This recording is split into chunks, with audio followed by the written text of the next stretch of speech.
eh, ¿qué pasó aquí? ¿Qué sucedió? A este 12º Congreso Latinoamericano de Agronomía, cultivando esperanza, cosechando futuro. Gracias por hacerle la invitación a un servidor y estar participando en este magno evento. Bueno, sin tanto preámbulo, pues vamos a pasar a la plática, la cual está intitulada ¿Hacia dónde vamos? La reconversión de la agricultura de zonas áridas y desérticas. Un servidor, bueno, pues ofrece sus servicios profesionales en el Departamento de Agricultura de la Universidad de Sonora y por ahí en colaboración con diversos colegas, compañeros a nivel internacional, pues hemos sido favorecidos con algunas distinciones. Gracias. Miren, el tema que nos atañe es un tema que conglomera un sinnúmero de temas, ¿sí? Entonces, voy a estar hablando algo relacionado con la situación, el diagnóstico puntual de la situación agropecuaria, la pandemia y el contexto político internacional de los principales países productores de cultivos básicos y su impacto en los países en desarrollo, un análisis personal que estaremos pues generando cada uno de nosotros con relación a todos estos datos que voy a estar mostrando, qué hacer para producir, proteger y prosperar América Latina antes y el ahora. Cabe indicar que somos un grupo de profesores investigadores a nivel mundial, lo conformamos alrededor de 40 profesores que pertenecen a estas instituciones que aparecen en esta diapositiva. Estamos hablando de diversas colegas de instituciones del Cono Sur, también de África, de Europa, de distintos países, ¿correcto? Y bueno, en esta imagen podemos ver algunas fotos, imágenes de ellos.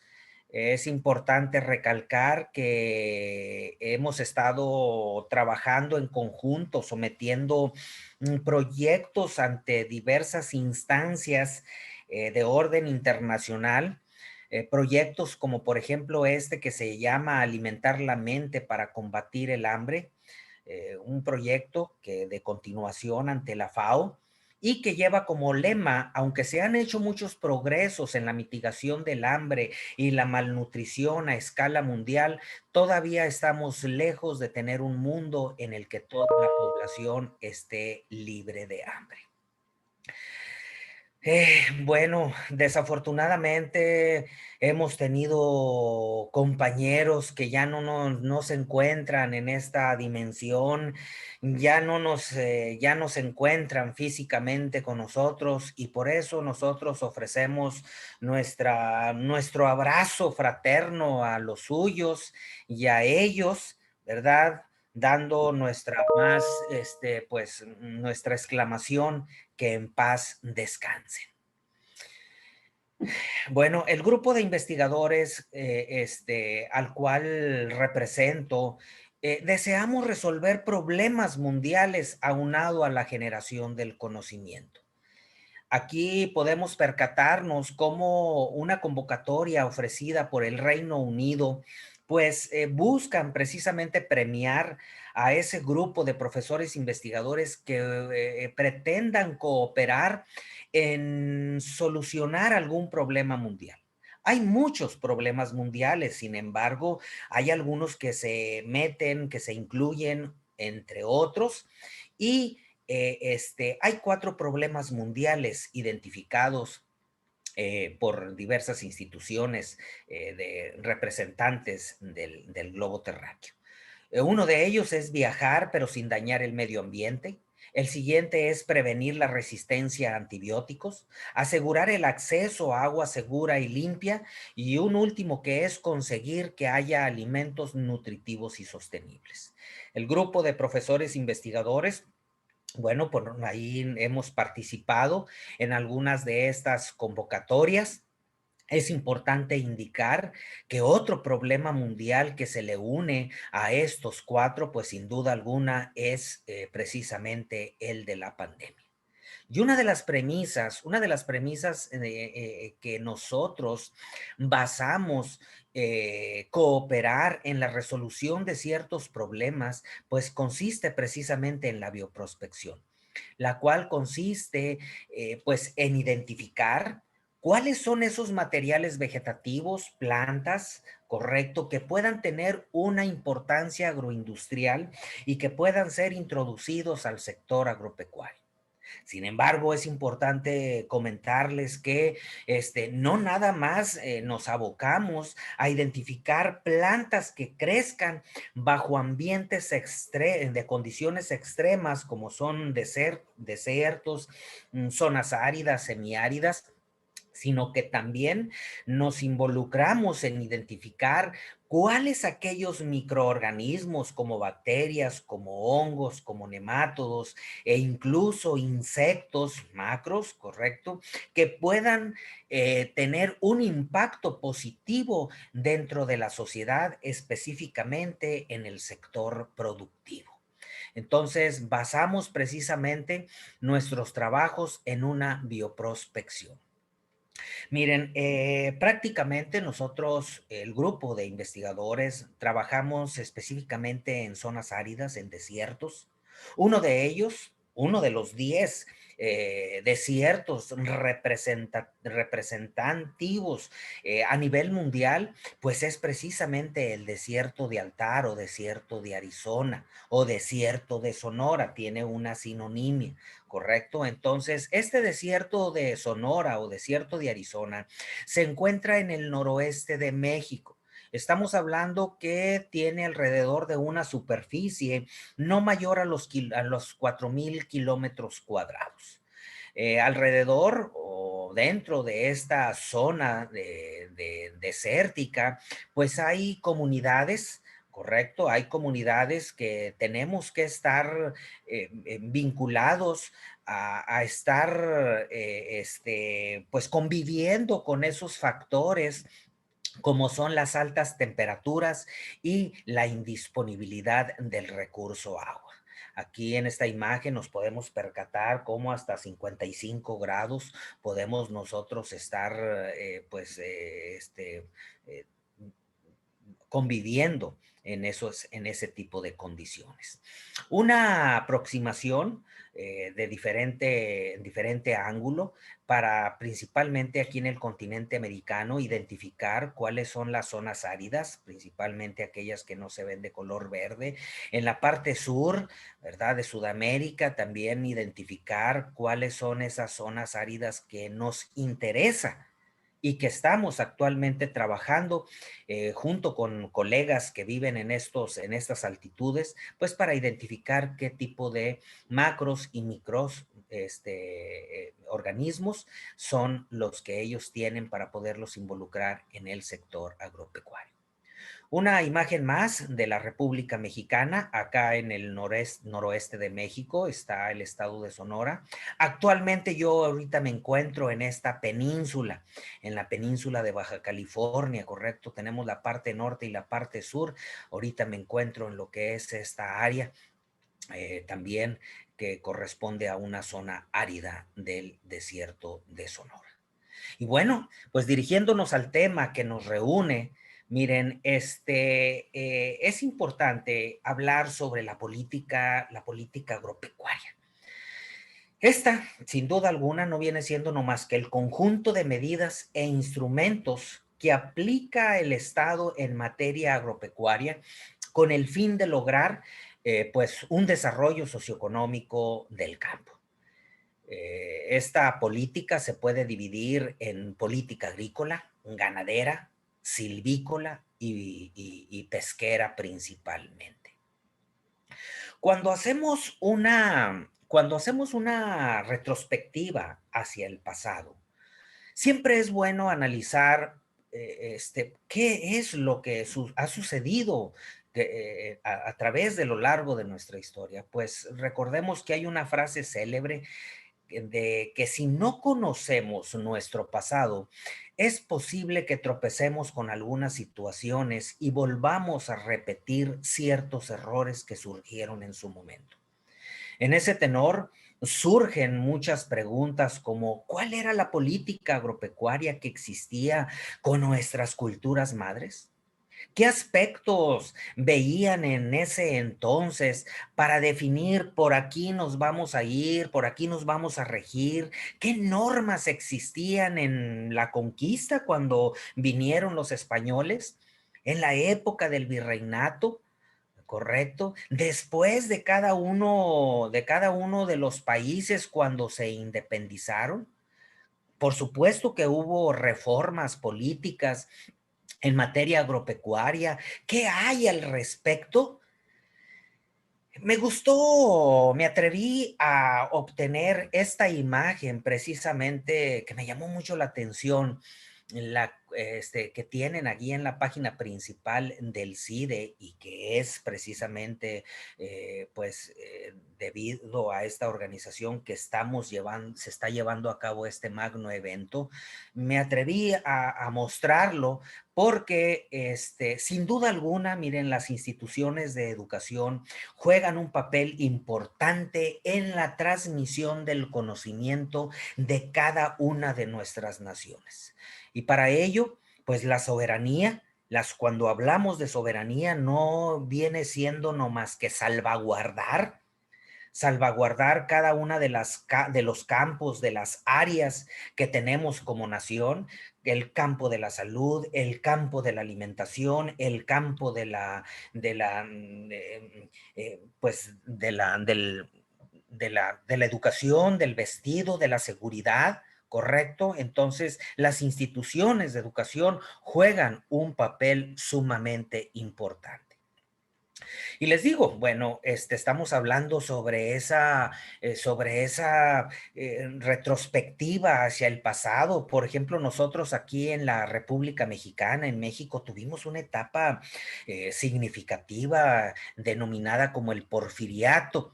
Se vino posteriormente la Revolución Mexicana mientras se daba la Primera Guerra Mundial. Ustedes, naciones hermanas de Sudamérica, por supuesto que en esa Primera Guerra Mundial también estaban viviendo momentos significativos.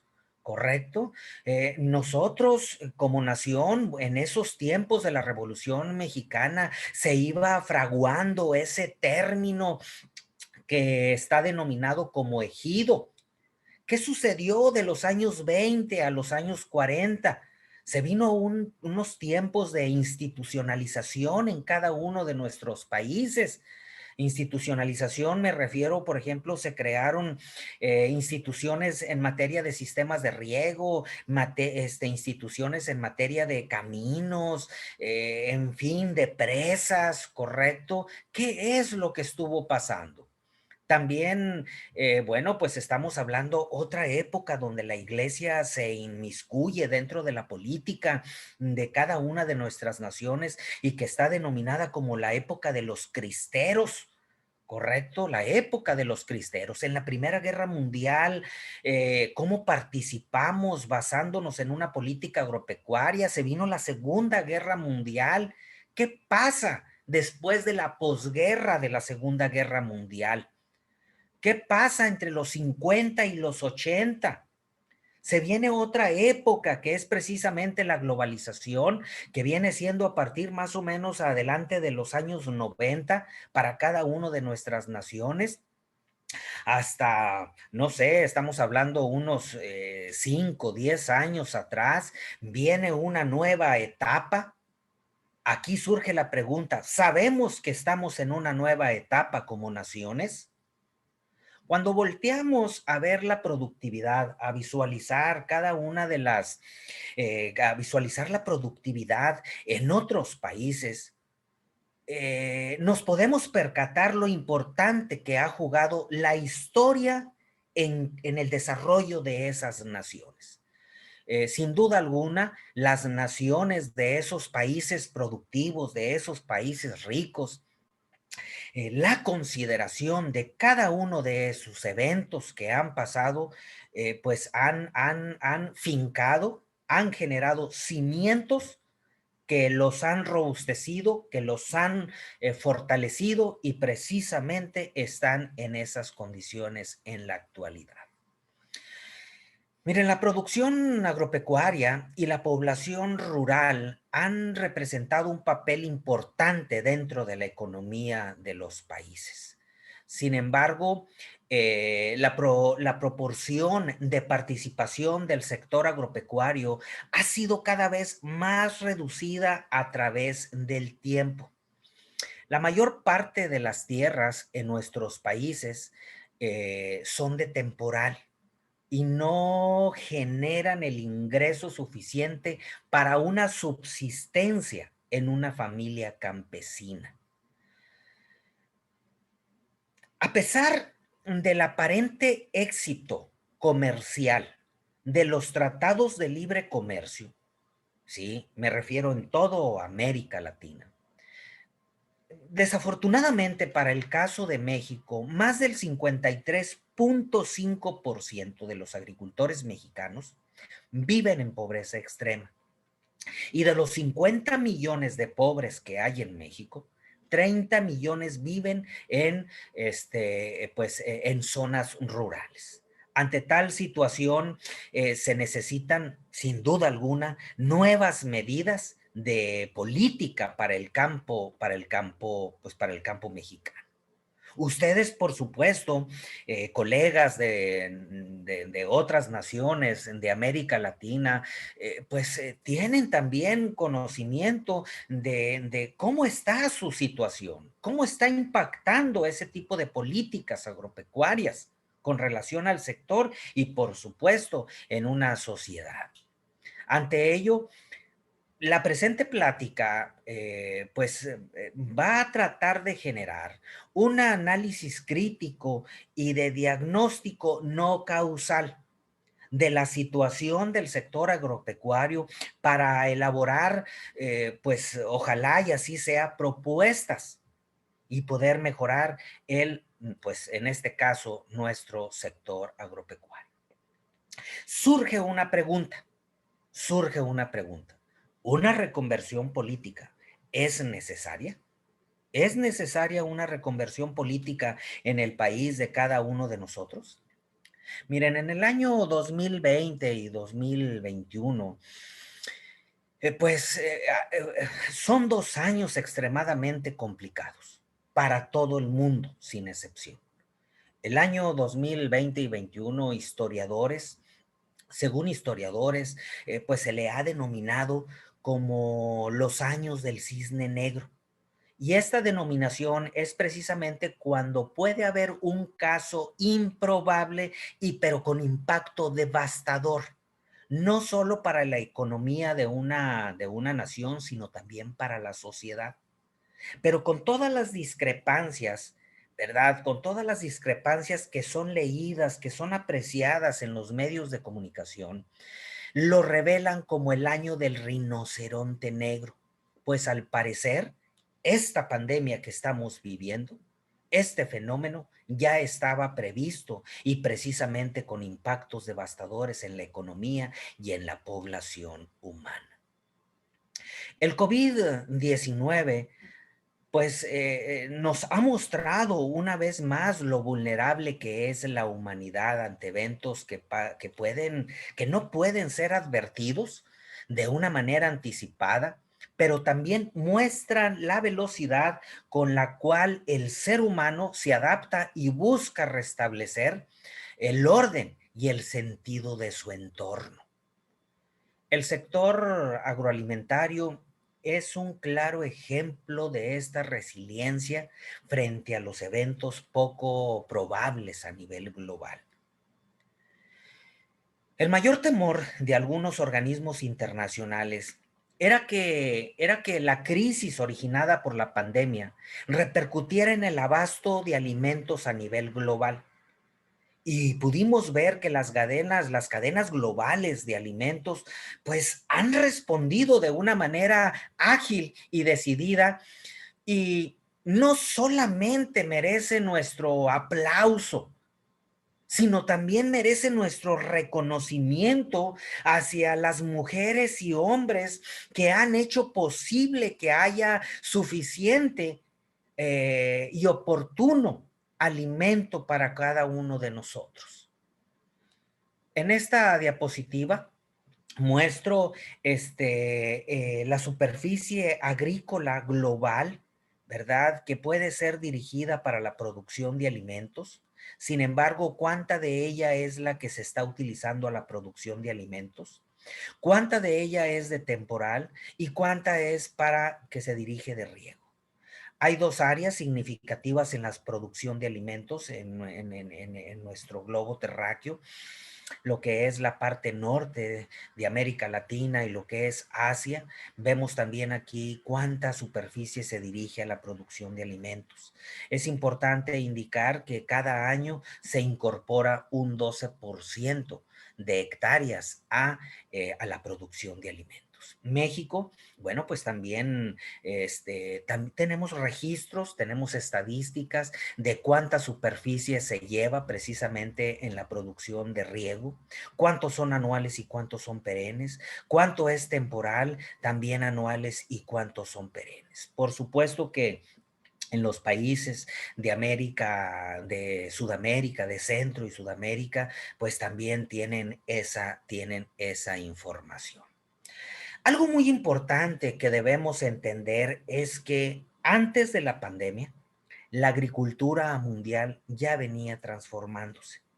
Aquí la cuestión es saber de qué manera y cómo.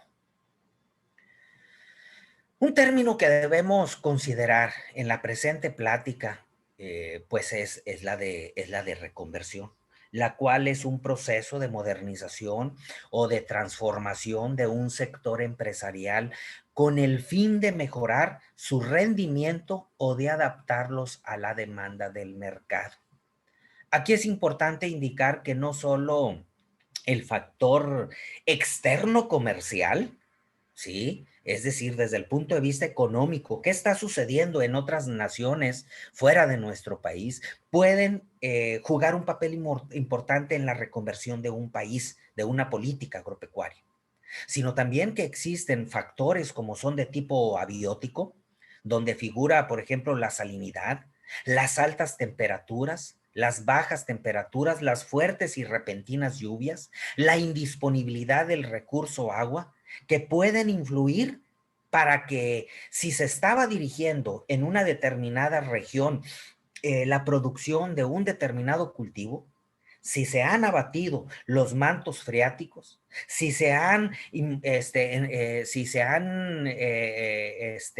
enriquecido los pozos con sales, pues sin duda alguna, los cultivos convencionales que se están sembrando en esos momentos van a sufrir una modificación. Y es importante que ahí los expertices, los profesionales en esas áreas vayan trabajando con anticipación. Entonces, surge esta pregunta, ¿reconversión política es necesaria? Asimismo, ¿verdad? Con base al título de esta plática, voy a brindar un panorama actualizado para todos los tomadores de decisión sobre el entorno económico agropecuario. Estaré abordando temas de interés como la recuperación económica mundial con relación a la pandemia, el cierre de la producción 2020, la expectativa de producción 2021 y los principales retos en el corto plazo para el agro latinoamericano. Cabe indicar que esta plática ha sido previamente mostrada a productores agropecuarios de países latinoamericanos. No mostraré toda la plática que fue ofrecida, pero sí daré algunos datos relevantes. Eh, Estaré hablando sobre la recuperación económica mundial, principalmente de estos cuatro países, Estados Unidos, China, Brasil y Argentina. ¿Ok? Sobre todo, ¿por qué? Porque son los principales países productores de cultivos básicos, sobre todo por el crecimiento de un sector determinado como el sector agrícola, que juega un papel importante en la economía de un país, ya que también depende cómo se comporten algunos aspectos importantes a nivel internacional. Agradezco a la maestra doctora Celina Mezquida porque juega un papel muy importante en pues en toda esta información que estaré proporcionando. Miren, estamos viviendo eventos que jamás nos hubiéramos imaginado. Un evento que nos ha llevado a una contingencia de bioseguridad mundial. En esta imagen muestro por continente el número de personas fallecidas a consecuencia del coronavirus.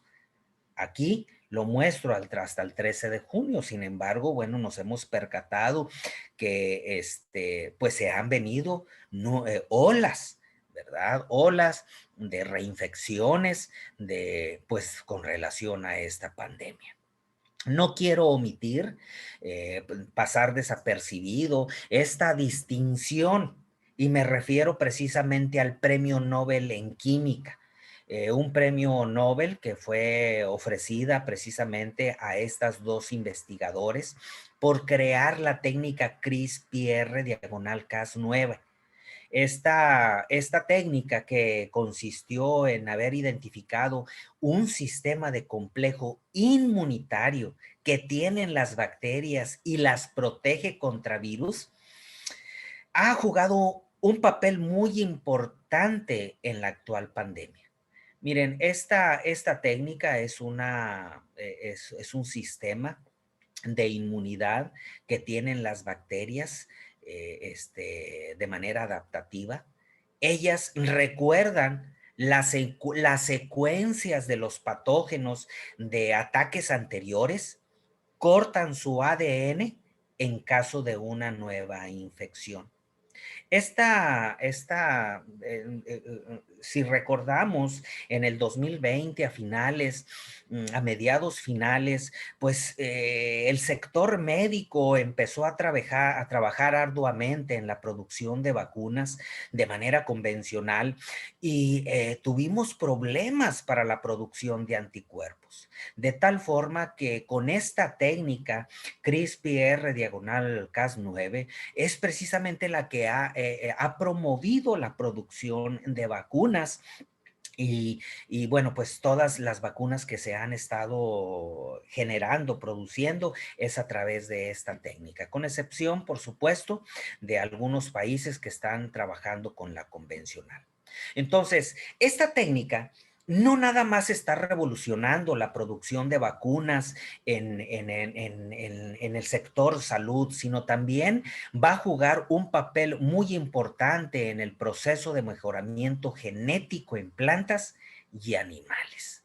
Esto es un factor muy importante que debemos de considerar desde el punto de vista biotecnológico en una reconversión de nuestro sector agropecuario de cada una de nuestras naciones.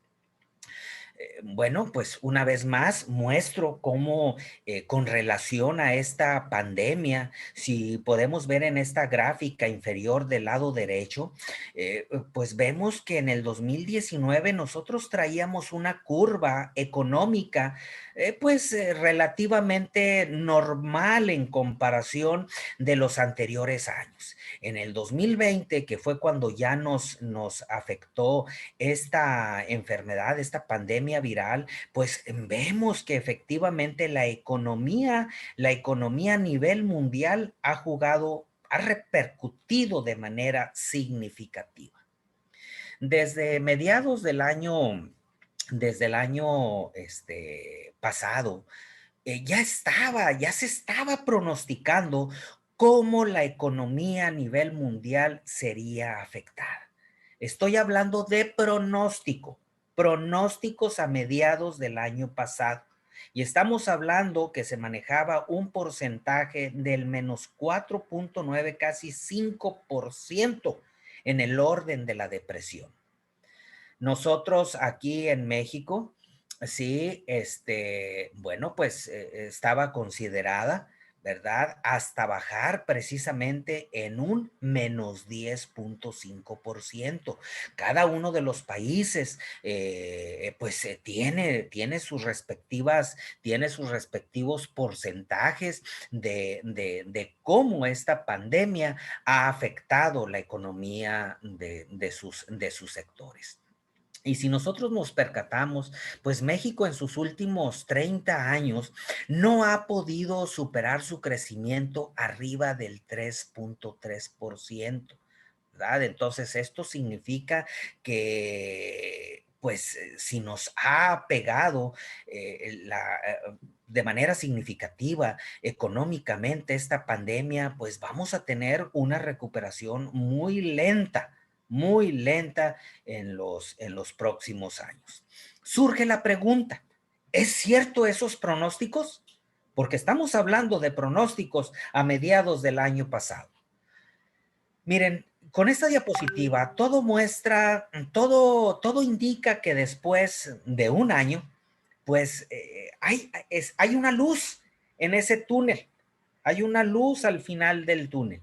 Y con las medidas de bioseguridad internacional, pues nos podemos percatar aquí al final de esta gráfica que estoy mostrando, pues los números de la enfermedad van a la baja. Van a la baja, correcto. Vemos cómo a lo largo de todo el año 2020 las infecciones por parte de la enfermedad fueron incrementándose, pero ya en el 2021, a partir de febrero, el número de infectados ha estado disminuyendo. Al principio de la presentación indicaba que uno de los temas es qué está pasando con estos principales países, con China, con Estados Unidos, con Brasil, con Argentina. Voy a enfocar la atención precisamente, primeramente, con Estados Unidos. Podemos apreciar que en Estados Unidos los números actuales, correcto, estamos acá con la flecha amarilla, los números actuales coinciden con el mes de octubre, correcto, del año pasado, y esto sin duda alguna impulsará un crecimiento de cada uno de los sectores productivos. Recordemos, reitero una vez más, Estados Unidos, China, Brasil y Argentina son los principales países productores de cultivos básicos, me refiero de maíz, ¿sí? Y soya principalmente a nivel mundial, maíz, trigo y soya principalmente. Entonces, esto sin duda alguno va a impulsar el crecimiento de cada uno de los sectores productivos en Estados Unidos. Sin duda alguna, todos esperamos que esta pandemia ya se termine, ¿correcto? Pues el distanciamiento social ha producido un desbalance en cada uno de los sectores. Sí, la vacunación está jugando un papel muy importante. Estamos hablando, por ejemplo, se registran más de 2.000 millones de vacunaciones diarias en Estados Unidos y urge que Estados Unidos avance en este proceso para que repercuta la vacunación en otras naciones. Todas las naciones, por supuesto que están obligadas a que la vacunación sea simultánea.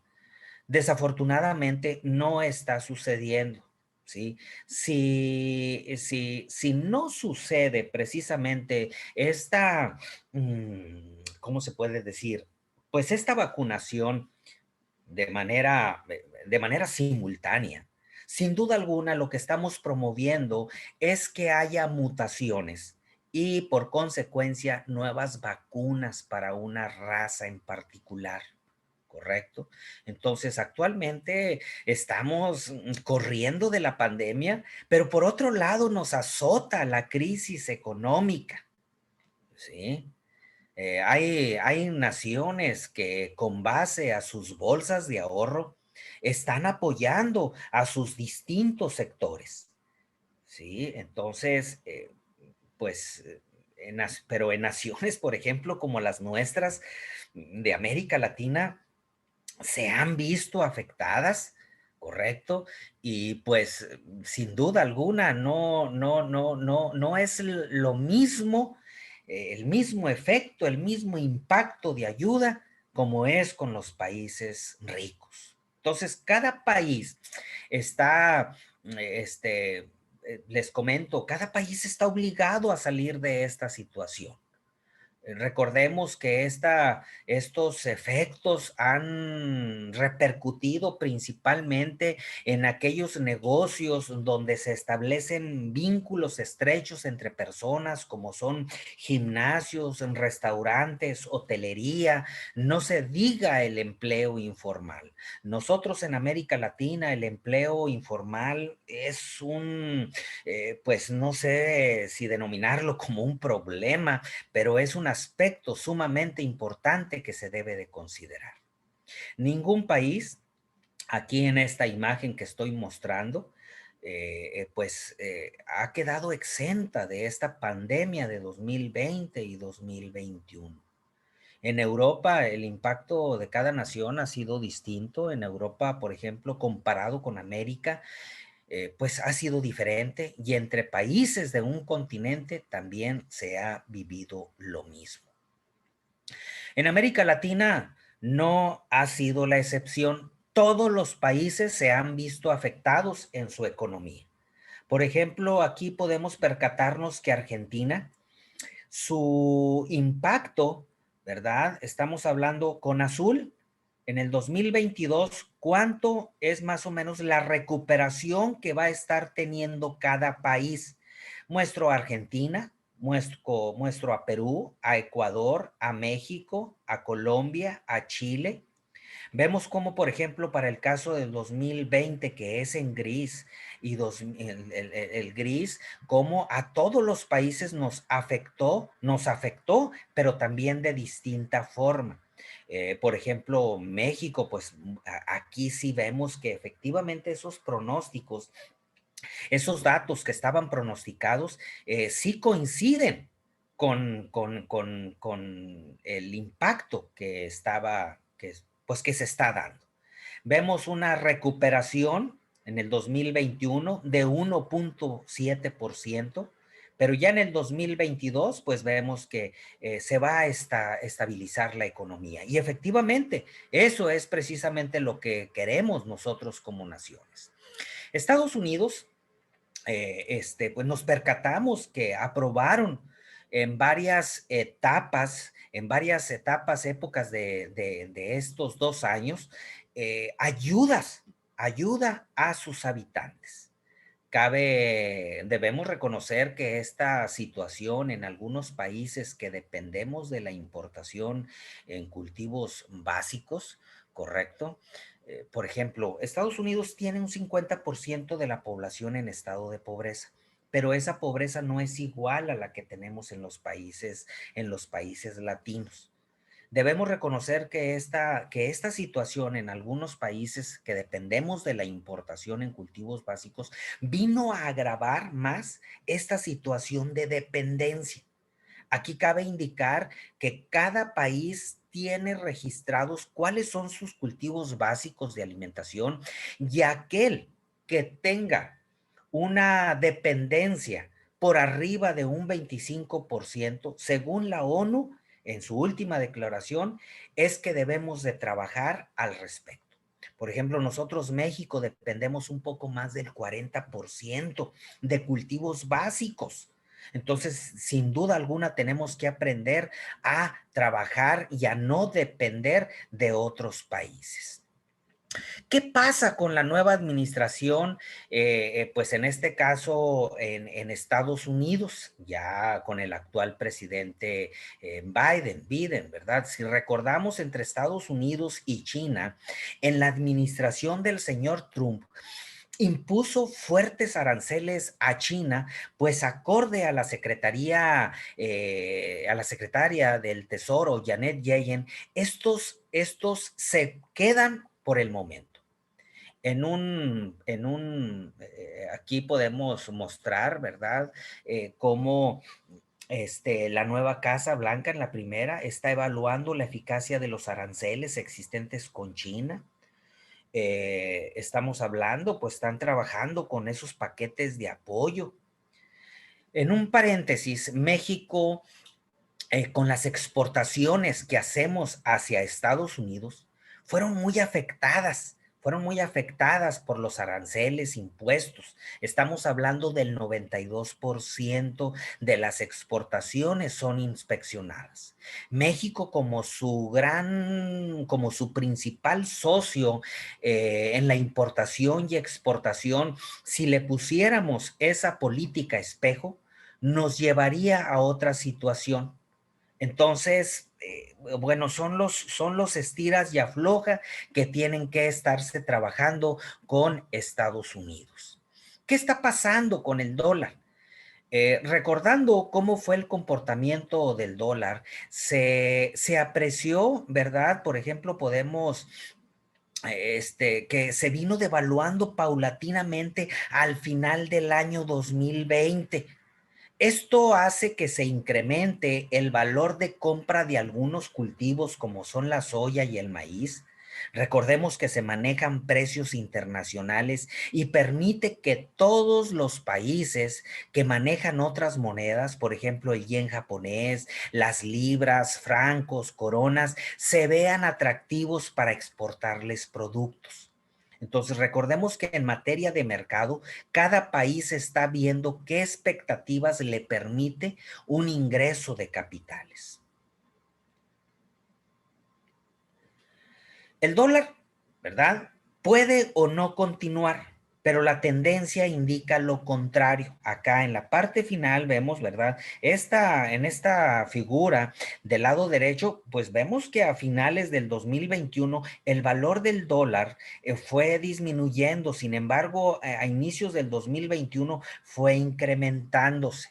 ¿Correcto? En materia agropecuaria, afortunadamente, Estados Unidos maneja grandes cantidades de stock o de reserva de materia prima como son maíz, soya y trigo. Y eso lo fortalece como nación y le permite realizar exportaciones a otros países. Por ejemplo, México, nosotros somos fuertes importadores de soya y de maíz. Ocupamos el primer lugar a nivel mundial en la importación de maíz, sí, precisamente de Estados Unidos. Entonces, a Estados Unidos, si algo lo fortalece como nación, son esos grandes volúmenes de stock que tiene almacenados para salvaguardar la soberanía agroalimentaria de sus conciudadanos. Estados Unidos desea rápidamente recuperarse, pues es una fortaleza que le permite invertir en el desarrollo como país. En esta figura vemos cómo el CRB Index, que significa el incremento o decremento del valor de los alimentos en Estados Unidos. Nosotros en México tenemos el índice de precios al consumidor. Correcto, tenemos al índice de precios al consumidor. En este CRB Index indica cómo el valor de la canasta de alimentos se ve recuperado, correcto. Por ejemplo, aquí aquí a finales del 2020 con la pandemia, pues tuvo una baja. Sin embargo, vuelve otra vez a recuperarse en comparación de otros años, como fue el año 2012, 2013. En esta figura vemos, por ejemplo, cómo se comporta el índice de precio de alimentos, ¿sí? Precio de los alimentos versus el índice nacional de precios al consumidor. Se puede apreciar que el valor de precio de los alimentos, el valor que es esto, la línea roja, ¿sí? Una cosa es el valor del precio de los alimentos comparado con el índice nacional de los precios al consumidor. Y vemos que efectivamente el valor de los alimentos supera en un 20% al precio de los bienes para el consumidor. Esto indica que el valor de los alimentos producidos, ¿verdad? Debe verse reflejado en una mejor economía, pero para quien los produce, para los productores. Desafortunadamente, este precio no se ve reflejado en la economía de los hogares. ¿Sí? Por ejemplo, para una pobreza que tenemos en México que oscila en un 53.5%, este índice de precios de los alimentos supera la economía de los hogares. Entonces, estos valores es de suma importancia considerarlos en la economía de un país. A continuación comentaré algunos aspectos con relación al país de China. Ya hablamos sobre Estados Unidos, ahora con China. Correcto. ¿Por qué hablar de China? Miren, China se está devorando un alto porcentaje de todos los productos del mundo. Y esto ha sido un tema detonante del aumento o incremento de los precios de los productos a nivel mundial. ¿Qué también tiene China? Miren, China tiene un atajo productivo, es decir, ellos al no tener democracia, van todos por un bien común, dirigen toda su estrategia en un proyecto productivo.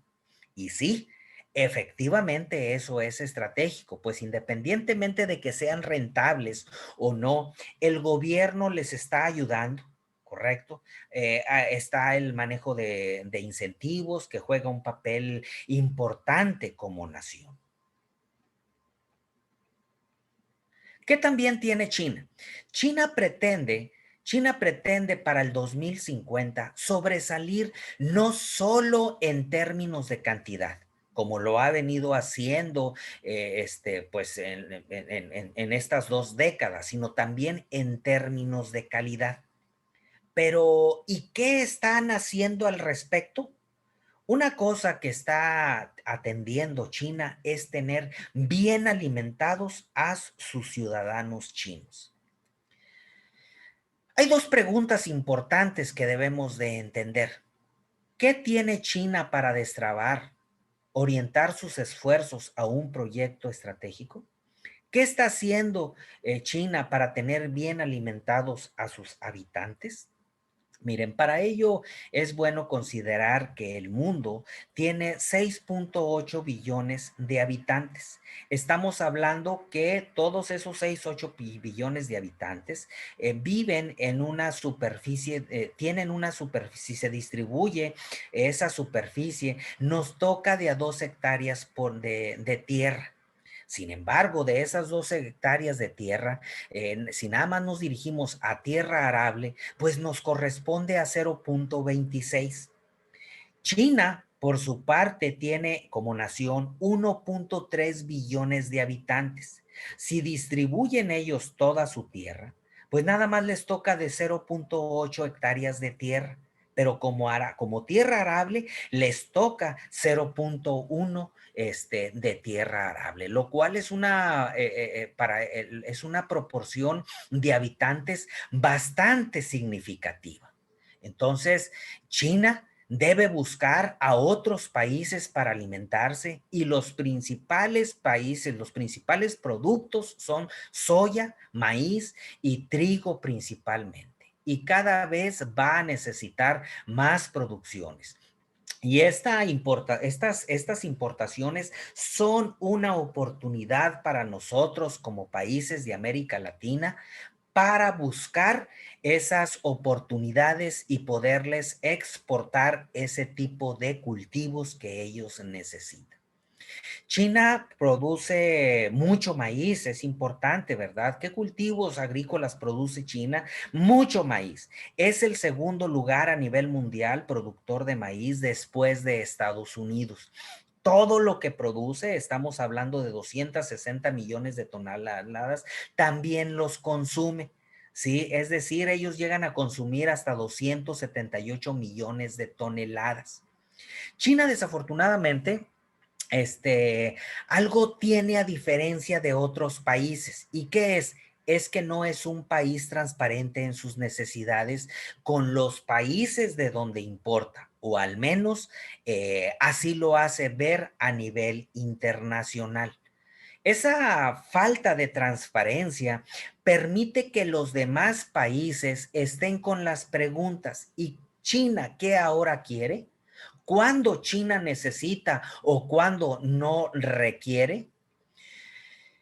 ¿Por qué esa apreciación o ese concepto se le tiene a China? Miren, como un país que en algunas ocasiones ha caído en conflictos de mercado con muchos países, no quiere exponerse a que los países que le venden puedan unirse e incrementar el precio de venta. Entonces, es una estrategia protegiendo su economía.